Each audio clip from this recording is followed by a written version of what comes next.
வணக்கம் and welcome to delight cinemas. இந்த வீடியோவில் நம்ம எதை பற்றி டிஸ்கஸ் பண்ண போகிறோம் அப்படின்னு பார்த்தீங்கன்னா சீக்வல்ஸ்.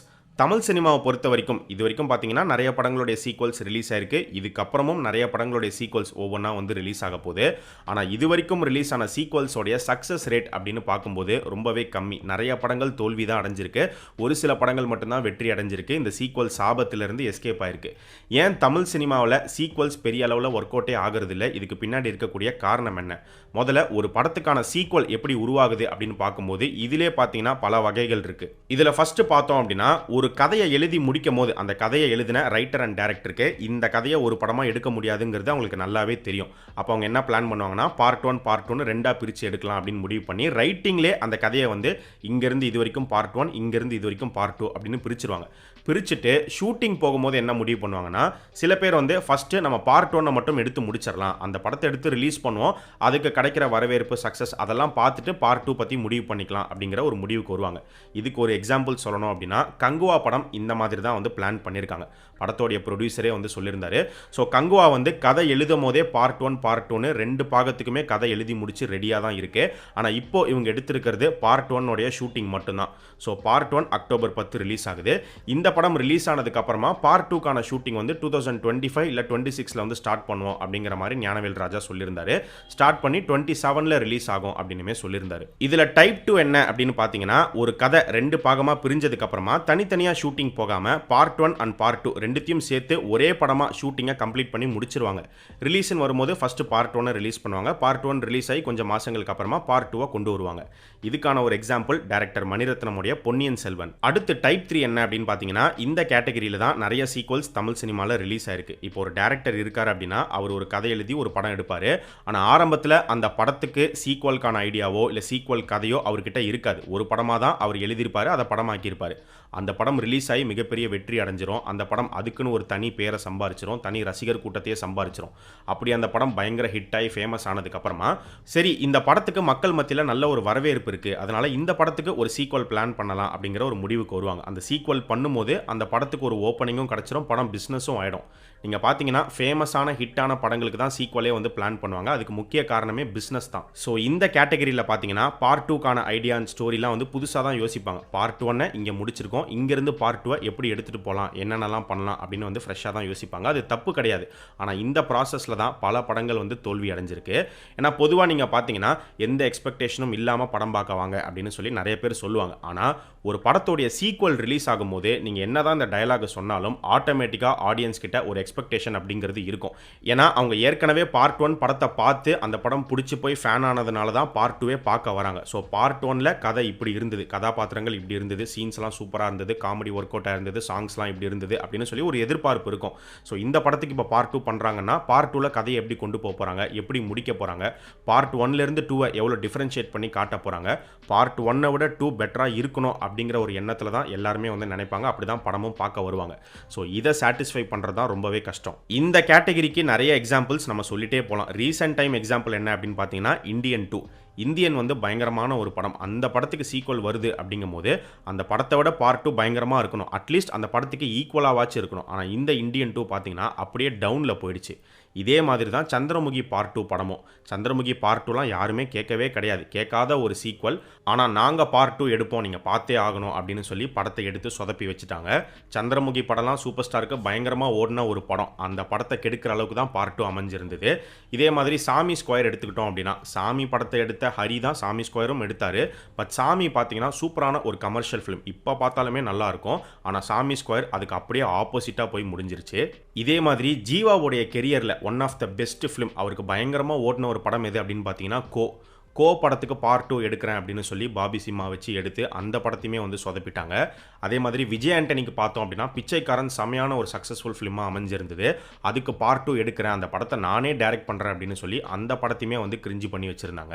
ஸோ இந்த மாதிரி லிஸ்ட் சொல்லணும் அப்படின்னா சொல்லிட்டே போகலாம். டைப் 5 என்ன அப்படின்னு பார்த்தீங்கன்னா ஆரம்பத்தில் ஒரு படம் எடுக்கும் போது அது ஒரு படமாக தான் இருக்கும். ஆனால் போக போக பார்த்தீங்கன்னா 2 படமாக மாறிடும். அதுக்கான எக்ஸாம்பிள் இந்தியன் 2 ஒரு படமாக தான் இருந்தது. அதுக்கப்புறம் பார்த்தீங்கன்னா 2 and 3ன்னு 2 பாகமாக பிரிஞ்சிருச்சு. அதே மாதிரி விடுதலை பார்ட் 1 அண்ட் பார்ட் 2.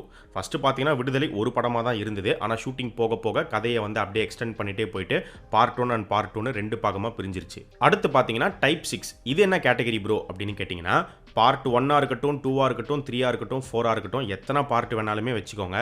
எல்லா பார்ட்டிலுமே கதை ஒன்று தான். ஒரே கதையை தான் திரும்ப திரும்ப எடுத்து வைப்பாங்க.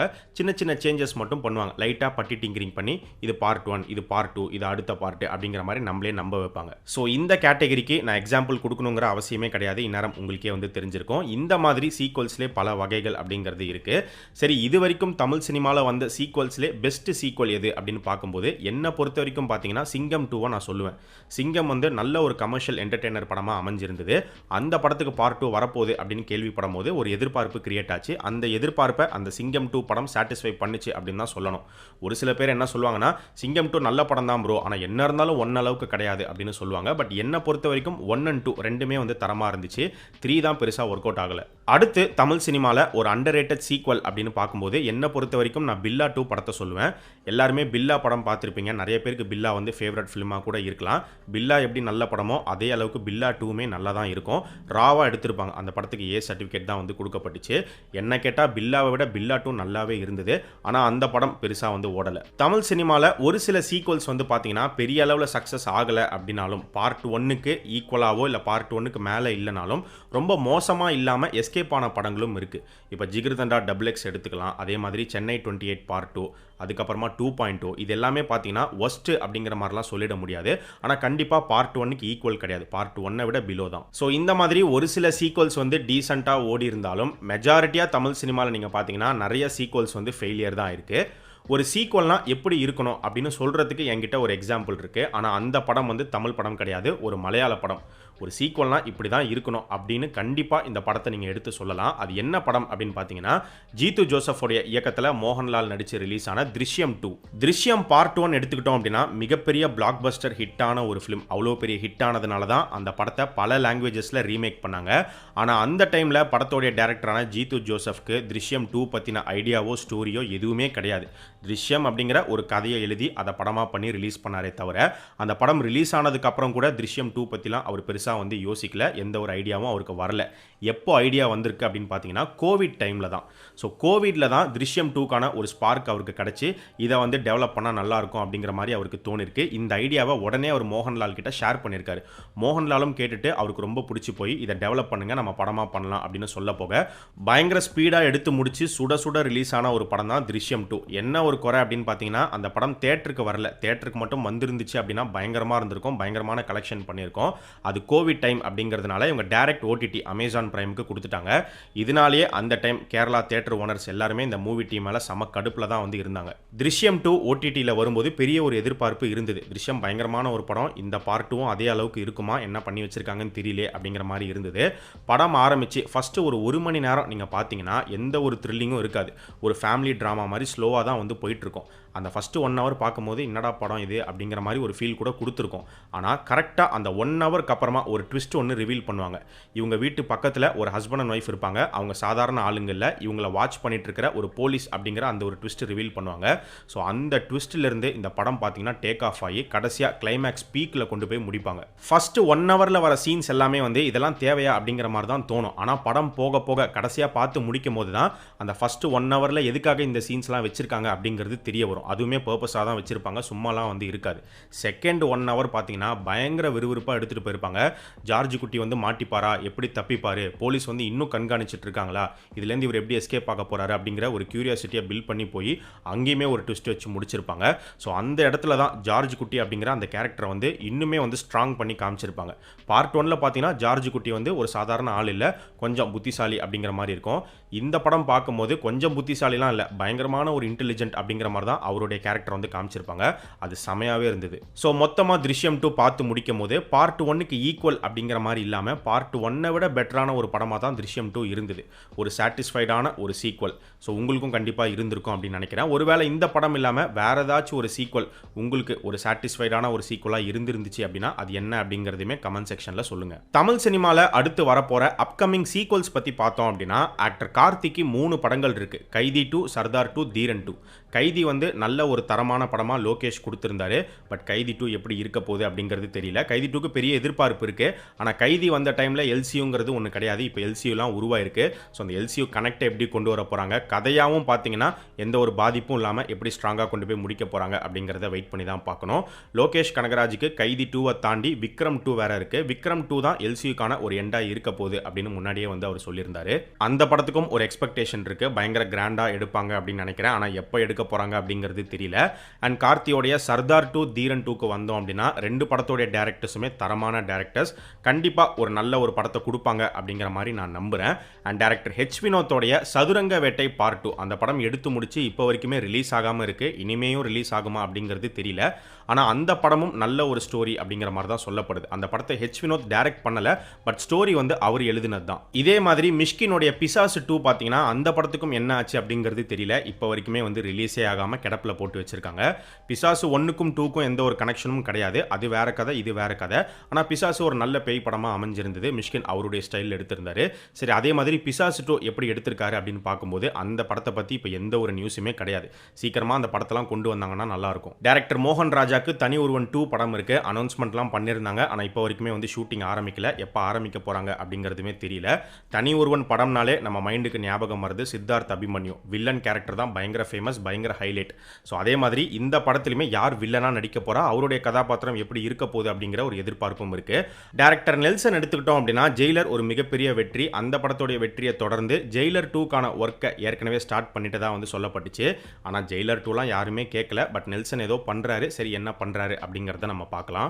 டைரக்டர் செல்வராகவன் எடுத்துக்கிட்டோம் அப்படின்னா இப்போ அவர் வந்து 7G ரெயின்போ காலனி பார்ட் 2 எடுத்துட்டு இருக்கிறதா சொல்லப்படுது. இது இல்லாம ஏற்கனவே ஒரு நியூஸ் அவரே சொல்லியிருந்தாரு. ஆக்டர் தனுஷை வச்சு அவர் புதுப்பேட்டை 2 எடுக்க போறாரு அப்படின்னு. இந்த இடத்துல ஒரு விஷயத்தை நம்ம சொல்லியே ஆகணும். எல்லா படங்களுக்கும் கண்டிப்பா சீக்வல் எடுக்க முடியாது. அதே சமயம் ஒரு சில முக்கியமான படங்களுக்கு சீக்வல் எடுக்காம விடுறதே ரொம்ப நல்லது. இப்போ புதுப்பேட்டை படமே எடுத்துக்கிட்டீங்கன்னா அந்த படம் வந்து ஒரு கல்ட் கிளாசிக் ஃபிலிம். டைரக்டர் செல்வராகவனே நினைச்சாலும் புதுப்பேட்டைக்கு ஈக்குவலா புதுப்பேட்டை 2 அவரால் கண்டிப்பா கொண்டு வர முடியாது அப்படின்னு நான் நினைக்கிறேன். இப்போ ஆக்டர் தனுஷ் எடுத்துக்கிட்டோம் அப்படின்னா ஒரு பக்கம் அவருக்கு இந்த புதுப்பேட்டை 2 ஒரு ஃபியூச்சர் லைனப்பா இருக்கு. ஆரம்பிப்போம் அப்படிங்கிற மாதிரி சொல்லியிருக்காங்க. எப்போ பண்ணுவாங்க அப்படிங்கிறது தெரியாது. அதே மாதிரி வடசென்னை 2வும் இருக்கு. அந்த படம் வந்து வாடிவாசல் முடிச்சுட்டு ஆரம்பிப்போம் அப்படின்னு வெற்றிமாறன் சொல்லியிருந்தாரு. ஸோ புதுப்பேட்டை 2 வடசென்னை 2ல என்ன கேட்டால் வடசென்னை 2 கண்டிப்பாக எடுக்கணும். ஏன்னா கதையாவே அது இன்னும் முழுமை அடையல. பாதி கதை தான் நம்ம பார்த்துருக்கோம். மீதி கதை ஏற்கனவே இருக்கு. ஸோ அந்த படம் வந்தால் தான் ஃபுல் ஸ்டோரியுமே நம்மளால் பார்த்து முடிக்க முடியும். ஆனால் புதுப்பேட்டை 2 அப்படி கிடையாது. ஸோ புதுப்பேட்டை 2 எடுக்கிறதுக்கு பதிலாக செல்வராகவன் வந்து 1000ல் ஒருவன் 2 எடுக்கிறதுக்கு ஏதாவது ஒரு முயற்சி பண்ணால் நல்லாயிருக்கும். ஏன்னா 1000ல் ஒருவன் ரிலீஸ் ஆன அந்த டைம்லேயே பார்த்தீங்கன்னா பார்ட் 2க்கான ஸ்டோரிலாம் ஆல்ரெடி அவர் முடிச்சு தான் வச்சிருந்தாரு. பார்ட் 1 ரிலீஸ் ஆனதுக்கப்புறம் அதோடைய சக்ஸஸை பார்த்துட்டு எடுக்கலான்னு இருந்தார். பார்ட் 2க்கு சுத்தமான வரவேற்பும் கிடைக்கல, பயங்கர லாஸ் அப்படிங்கிறதுனால தான் பார்ட் 2 அப்படியே விட்டுட்டாரு. ஸோ இந்த மாதிரி தமிழ் சினிமாவில் அடுத்து வரப்போகிற அப்கமிங் மூவி சீக்வல்ஸ் லிஸ்ட் பார்த்தீங்கன்னா ரொம்ப பெருசு. நிறைய படங்கள் இருக்கு. அட்லீஸ்ட் இனி வரப்போகிற சீக்வல்ஸாவது நல்ல தரமான சீக்வல்ஸாக அமையணும். அப்படி இருந்தால் தான் வந்து நல்லாயிருக்கும். ஸோ இது வரைக்கும் தமிழ் சினிமாவில் வந்திருக்கிற சீக்வல்ஸில் உங்களுடைய ஃபேவரட் படம் இது. அண்ட் அதே மாதிரி இப்போ அடுத்து வரப்போகிற அப்கமிங் மூவி சீக்வல்ஸ் எந்தெந்த படங்களுக்கு நீங்கள் வெயிட் பண்ணுறீங்க அப்படிங்கிறத இந்த வீடியோவுடைய கமெண்ட் செக்ஷனில் சொல்லுங்கள்.